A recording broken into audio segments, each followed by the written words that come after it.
What if you could command an unkillable army that completely shatters hell difficulty, stacks 4 of the most powerful damage auras in the game, and teleports at max speed, all while rocking a massive 600 plus magic find without sacrificing your clear speed? Welcome back to Onshift Gaming. Today, we are breaking down the definitive endgame blueprint for the Magic Find Zookeeper Necromancer. Most players think you have to choose between raw power or high loot drops. This build proves you can have both. It is a fully optimized, wealth-generating machine designed to print high runes and elite uniques, while your army does all the heavy lifting. If you want to maximize your endgame efficiency and start seeing those high-tier drops, make sure to hit that subscribe button. To make an army this powerful, it all starts with where we put our points. Let's look at the skill tree progression. We break down skill progression into 3 simple phases. From levels 1 to 24, your only major goal is to put a full 20 points into Raise Skeleton, while placing a single point into Amplify Damage and Corpse Explosion. From levels 24 to level 30, you'll start expanding your utility. Put 1 point into Summon Resist and Revive. Bring your Skeleton Mastery to level 2 and pump Corpse Explosion up to level 5. From level 30 onwards, it's all about scaling your power. First, bring Revive to level 5 and Corpse Explosion to level 10. Then, focus on completely maxing out Skeleton Mastery.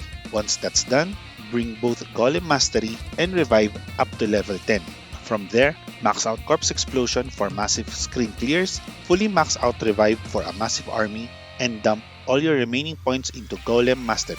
With our skills locked in to create the ultimate army, let's look at how we want to allocate our attribute points in the stats distribution. When it comes to your stat points, the strategy is as simple and optimized as it gets. During your initial playthrough, your only goal here is to hit your gear requirements and then pour everything else into survivability. You'll want to put just enough points into strength to hit exactly 156 so you can equip the Monarch Shield for your endgame setup. Once that requirement is met, every single remaining attribute point goes straight into Vitality. We are putting absolutely 0 points into Dexterity and 0 points into Energy. Later on, once you have acquired all of your best in-slot gear, you'll want to visit Akara to reset your stats. Because your endgame gear will give you massive attribute bonuses, you will only need to manually add just enough strength to hit that 156 requirement to equip that Monarch Shield, and every single remaining point will go right back into Vitality to maximize your health pool. Now that our stats are fully optimized for both early progression and the endgame, let's dive into the equipment that makes this build possible.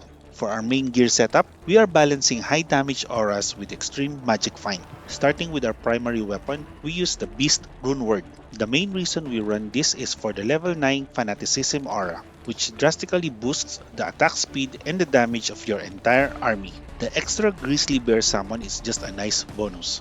For our shield, we use Homunculus for its plus 2 to all skills and massive all resistances. We also need to add a socket on this and insert a perfect diamond to push those resistances even higher.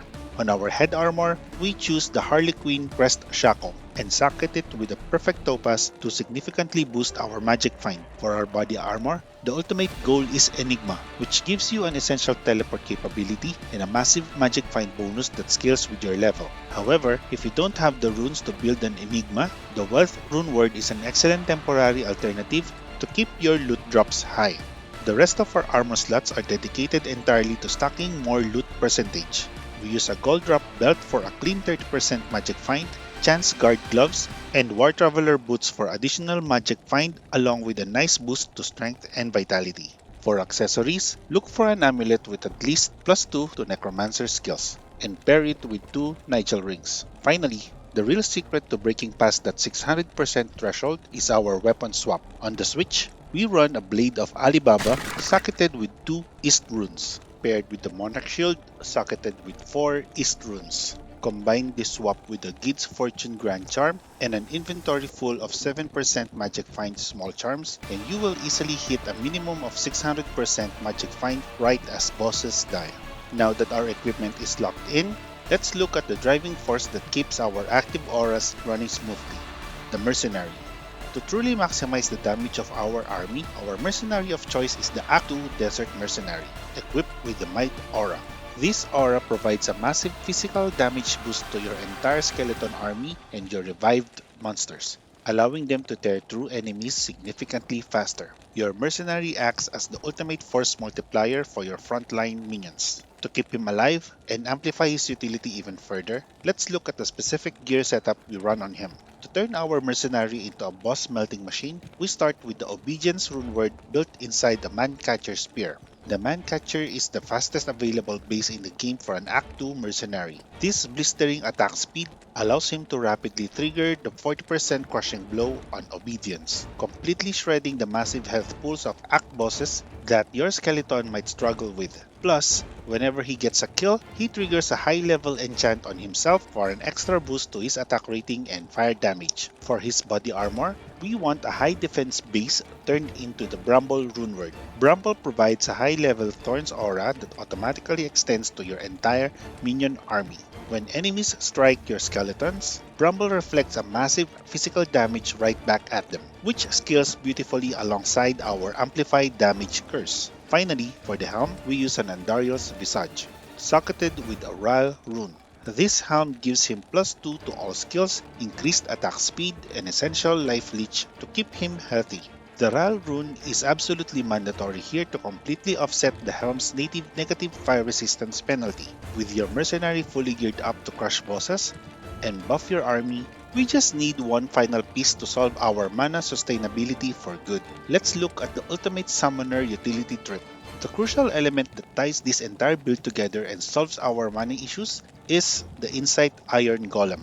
Throughout your playthrough, you want to keep a constant lookout for any 4-socket pole arms. Whenever you find or roll one, build the cheap Insight runeword into it.